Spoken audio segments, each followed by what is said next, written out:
بڑی مشکل ہے لوگوں کا کچھ چیزوں کو قبول کرنا. ہم لوگ جو ڈیوٹی کرتے رہتے ہیں تھوڑی تھوڑی، تو ہم اصل میں اذان دیتے ہیں، صرف اذان دیتے ہیں کہ چلو بتا دیں لوگوں کو کہ نماز کا وقت ہو گیا ہے. باقی اس سے زیادہ ہم اپنی حیثیت نہیں سمجھتے. اذان دینا ذمہ داری ہے، تو اللہ تعالیٰ جب تک موقع دے گا اذان ہوتی رہے گی. کچھ لوگ صحابہ کے بارے میں کمزور جملے بولتے ہیں، غلط باتیں کرتے ہیں، کچھ اہل بیت نبوت کے بارے میں غلط باتیں کرتے ہیں. یہ صرف سنی ہے جو حق چار یار کا نعرہ بھی کھل کے لگاتا ہے، اور یہ نعرہ حیدری یا علی بھی کھل کے لگاتا ہے.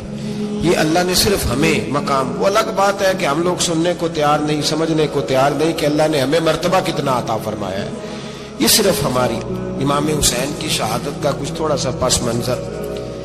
شہادت ہمارے ہاں بیان ہوتی ہے اس انداز میں کہ لگتا ہے کہ کسی مظلوم بندے کو کسی نے پکڑا ہوا تھا تو وہ سارے اسے مار رہے تھے اور وہ منتیں کر رہا تھا کہ مجھے نہ مارو. اتنی ہائے ہائے کی جاتی ہے کہ محسوس ہوتا ہے کہ امام علی مقام بڑے پریشان تھے کہ کسی طریقے سے، اور ان کا خاندان بڑا تکلیف میں تھا کہ جلدی کہیں کربلا سے نکل جائیں. حالانکہ اس دھرتی پہ، اس کائنات پہ صبر، شجاعت، استقامت اور حوصلہ جس سے کائنات سیکھے گی وہ صرف امام حسین ہی ہے. اتنے بڑے صابر آدمی کے بارے میں اس طرح کا رویہ اختیار کرنا کہ وہ تو گویا اس طرح کر رہے تھے کہ بس کسی طریقے سے میری معذرت، تو یہ امام حسین کی مظلومیت سنا کے لوگوں کو اس طرح کا کر دیا جاتا ہے.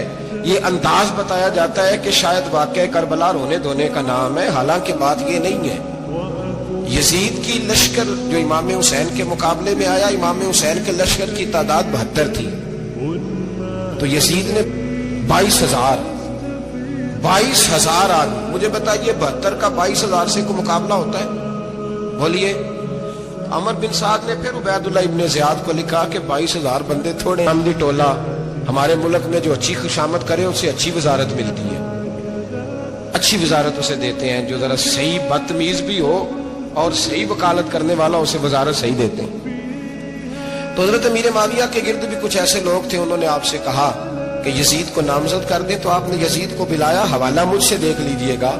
بلا کے فرمایا کہ 3 بندوں کے سامنے اپنی خلافت پیش کرنا، اگر وہ تجھے مان جائیں تو امیر بن جانا، نہ مانے تو چپ کر کے گھر بیٹھ جانا.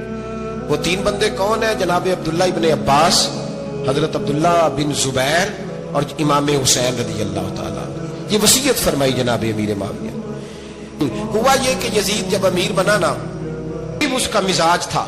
یہ چلاک لوگ زندگی میں ہمیشہ دھوکہ کھاتے ہیں، چلاکیاں انسان کو گراتی ہیں اور اتنا منہ چھیل جاتا ہے کہ منہ پہچانا ہی نہیں جاتا. بندہ اپنے آپ کو رب رسول کے حوالے کر دے تو اللہ بڑی بہترین جزائیں عطا کرتا ہے.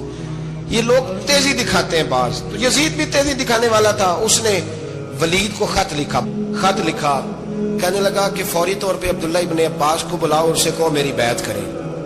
یہ جو بیعت ہوتی تھی نا، یہ بھی سن لے کیا ہوتی تھی. یہ بیعت حلف ہوتا تھا. حلف، اللہ خیر کرے جڑا نماز پڑھائے ہو مولوی، جڑا ٹل پائے ہو پیر، جڑا مہینہ نہ نائے چھوٹا پیر، تو جڑا 6 مہینے نہ نائے ہو بڑا پیر. کہتے بابا پہنچے ہیں، کڑے چھڑے جو پہن لیے. بھئی امام حسین تو نمازیں پڑھاتے تھے، مولا علی تو نمازیں پڑھاتے تھے، مسجد کے خطیب تھے. اب اس کو تو مولوی کہہ دیا جاتا ہے بیچارے کو. تو ملنگ کون ہوتا ہے جی؟ کہنا جڑا کپڑے کٹ پائے. کیا تماشا ہے، قوم جدھر دل کرتا ہے نکل جاتی ہے. کرنا ہے، یاد رکھیں ووٹ برادری کا نہیں ہوتا، ووٹ برادری کا نہیں، ووٹ دین کا ہوتا ہے. جو بندہ دین کے، ملت کے، مذہب کے معیار پہ پورا نہ ہوتے اسے حکمت کے تحت بھی ووٹ دینا جائز. ہاں یہ بات سچی ہے تو بہرحال سچی ہے، یہ یاد رکھ لیں. ہمارے ووٹ سے کوئی ایم این اے، ایم پی اے جتنے ظلم کرے گا، ووٹ دینے والا اس کے ظلم میں شریک ہوگا، بالکل 100%. یہ لکھ لیں بات. ہم اس وقت بڑی جلدی، پتہ نہیں ہمیں کیا مسئلہ ہو جاتا ہے، اتنا اتنی مصیبت انہیں نہیں بنی ہوتی، نہیں یہاں بنی ہوتی ہے. خدا کا خوف کریں. امام علی مقام ووٹ ہی مانگ رہا تھا نا یزید، اور پھر اس نے بڑے بڑے لالچ دیے. اس نے کہا کہ آپ 5-4 صوبے ہیں جس کی گورنری مرضی رکھ لیں، دولت آپ کی مرضی کی. تو پھر آج ہمیں بھی لوگ مشورہ دیتے ہیں، کہتے ہیں مسجد میں سیاست نہیں ہونی چاہیے. میں نے کہا کیا کریں، یہ امام حسین ہمیں مجبور کر گئے، کوئی نہ کوئی بات کرنی پڑ ہی جاتی ہے. امام علی مقام نے فرمایا چھپ کے ووٹ کی بات، بیعت کی بات نہیں ہو سکتی. آپ نے جا کے لوگوں سے مشورہ، ہر بندہ نہیں کہتا اسی ویسے ان جیسی حمایت فراڈیاں دی کرن ڈے ہیں تو پھر چھڑ دے کیوں نہیں ہیں ان جے دھوکے باز ہی انہیں کرایا ان کھ نہیں تو پھر چھوڑ دو جان، تم ہی چھوڑ دو.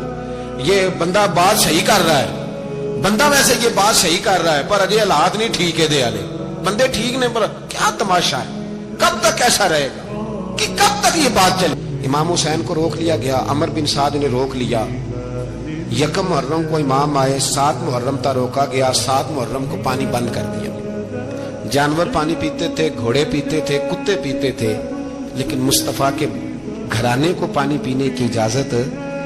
3 دن تک پانی بند رہا. 9 محرم کو عمر بن سعد نے اور لوگ بلائے. شمر ایک بڑا سخت آدمی تھا، سنگ دل بدبخت، جس نے حضرت علی اصغر کے گلے پر تیر مارا تھا، وہ اور لشکر لے کے آیا. امام حسین اندر گئے، سیدہ زینب سے مشورہ کیا، باہر آئے، فرمایا بات وہی ہے جو پہلے دن والی ہے. او بھائی بچے ساتھ ہو، صحرا کا علاقہ ہو، تپتی ہوئی ریت ہو، اتنے کٹھن اور سخت حالات، چاروں جانب موت ہی موت، دور دور تک اپنوں کا نام و نشان کوئی نہیں، اور اکیلے فیصلہ کرنے والے امام حسین، باقی سارے بچے ہیں یا عورتیں، سارے بڑے اکیلے. ایک ہاتھ کٹا، دوسرے پہ مشکیزہ، وہ بھی کٹا. دیکھ لو میں پس منظر پہ ہوں ابھی تک، میں بتا رہا ہوں کہ جہاد کس کے خلاف تھا؟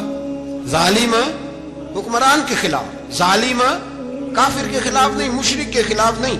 حضرت امام حسین رضی اللہ تعالیٰ عنہ نے ہر جگہ ایک ہی بات کی کہ یزید شرابی ہے تو بچے کٹوا دوں گا، شرابی کو ووٹ. یہ ایک نہیں، ہر کتاب میں یہی لکھا ہے، ہر کتاب میں، اور ہر مسلک کی کتاب. یزید چونکہ مجرے دیکھتا ہے، رنڈیوں کا ناچ دیکھتا ہے، بچے کٹوا دوں گا، اس کے ہاتھ میں ہاتھ. امام حسین نے فرمایا چونکہ اللہ کی حدوں کو توڑتا ہے، حقوق اللہ پامال کرتا ہے، حدود اللہ، بچے کٹوا دوں گا لیکن اس کے ہاتھ میں ہاتھ. سارا دن خود مجرا دیکھنا اور 10 محرم کو 2 دیگیں پکا کے حسینی بن جانا، سارا سال خود گند مند کرنا، شرابیوں کے ساتھ رہنا، اور 10 محرم کو 2 آنسو بہا کے یاد رکھنا. میں ہمیشہ کہتا ہوں، پھر کہہ رہا ہوں، جس کے موبائل میں گندے گانے ہیں، گند دیکھتا ہے، شرابی کبابی کا سپورٹر ہے، ووٹر ہے، یا مجرے دیکھتا ہے، آتا جاتا ہے، وہ یاد رکھے قیامت میں امام حسین کا ہاتھ ہوگا، اس کا گریبان ہوگا. ہم سے نہ رقم ہوں گے قصیدے یزید کے، ہم لوگ تو حسین کے سیرت نگار.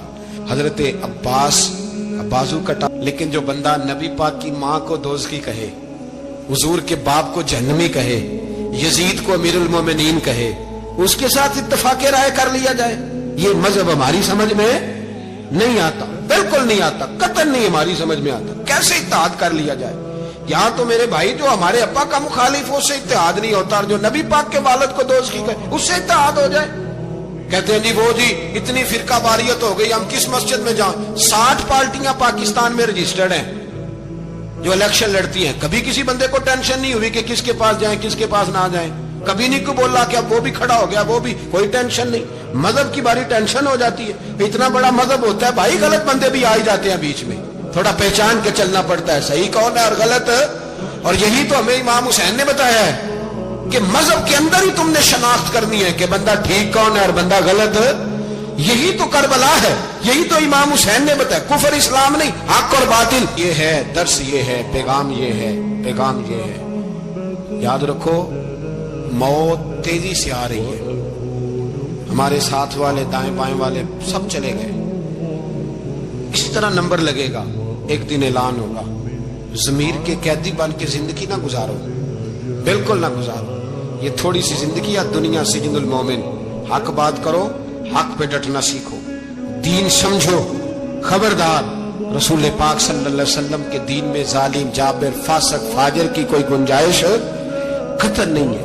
اپنے آپ کو سمیٹو، اپنے آپ کو سنبھالو، دین میں اپنا کردار ادا کرنے کی کوشش کرو.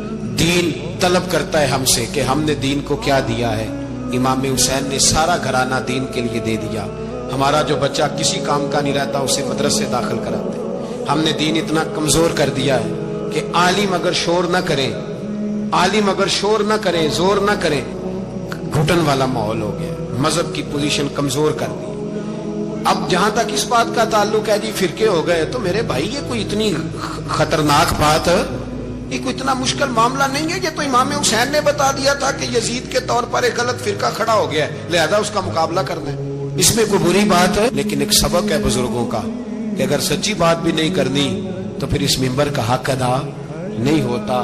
جو سچ بولے وہ حسینی ہے، جو ظالم کے سامنے کھڑا ہو جائے وہ حسینی ہے، جو مصلحت کوش ہو، جو کہے ٹائم نہیں، گراؤنڈ ریالٹی نہیں، حالات نہیں، طبیعت نہیں، موقع نہیں، تو ابھی امام حسین کے پیغام کو نہیں سمجھا۔ میں بہت سارے بزرگوں کا نام اس لیے نہیں لیتا کہ لوگ ایسے نہ کہیں کہ کسی کا نام کیش کرایا جا رہا ہے، لیکن میں نے سارے مناقب پڑھے ہیں، میری لائبریری میں کتابیں ہیں، میں پڑھتا رہتا ہوں، میں سفر میں بھی ساتھ رکھتا ہوں، لیکن حضرت شیخ عبدالصبور بیگ منشور ہزاروی کا شعر امام علی مقام کے مقابلے میں اس طرح کا ہے کہ مجھے سارے شاعروں سے زیادہ وزنی محسوس ہوتا ہے۔ انہوں نے کہا تھا اس شاہ مشرقین کی، اس نور عین کی مطلوب ہے جہاں کو قیادت حسین کی۔ دیکھیے ذرا حسن، اور ہر سو یزیدیوں کا زمانے میں زور ہے، ایک دو جگہ پہ نہیں، ہر سو یزیدیوں کا زمانے میں زور ہے۔ منشور آج پھر ہے ضرورت حسین کی، آج پھر ہے ضرورت ہے، آج لوگ حسینی بنے، امام حسین کے نقش قدم پر۔ وہ کہتے ہیں زور ہو گیا یزیدیوں کا، یہ ہمارے بزرگ ہمیں بتا گئے۔ مسجد کی طرف توجہ کرو، اپنے بچوں کی نگہبانی کرو۔ دنیا کی زندگی اتنی مختصر ہے کہ ایک خواب لگے گا جب ہم جائیں گے دنیا، ایک خواب لگے گا، خواب تھا جو کچھ کے دیکھا، جو سنا افسانہ تھا اہل بیت نبوت کا۔